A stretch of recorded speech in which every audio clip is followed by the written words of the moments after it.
iPhone 11 Pro has the same processor as the iPhone 11, but its display is better.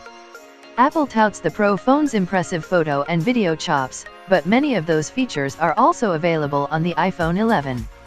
The only functional benefit is that third camera on the iPhone Pro, which is part of the intimidating 3-camera array on the back of the iPhone 11 Pro phones. The iPhone 11 doesn't have a third telephoto camera like the Pro does. The iPhone 11 Pro has the same processor as the iPhone 11, but its display is better. Apple touts the Pro phone's impressive photo and video chops, but many of those features are also available on the iPhone 11. The only functional benefit is that third camera on the iPhone Pro, which is part of the intimidating 3-camera array on the back of the iPhone 11 Pro phones. The iPhone 11 doesn't have a third telephoto camera like the Pro does.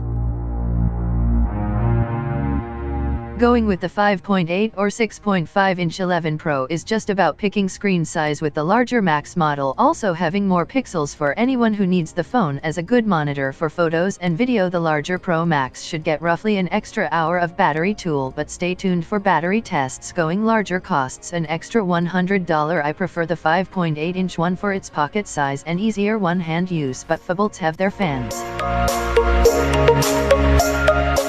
Telephoto camera makes a difference. You can read all about the ultra-wide camera and other iPhone 11 series advantages in my full iPhone 11 review. The same principles apply here. I use the 2x optical zoom telephoto a lot, just like I did for all those years it was on the iPhone 7 Plus and 8 Plus and iPhone X and iPhone XS.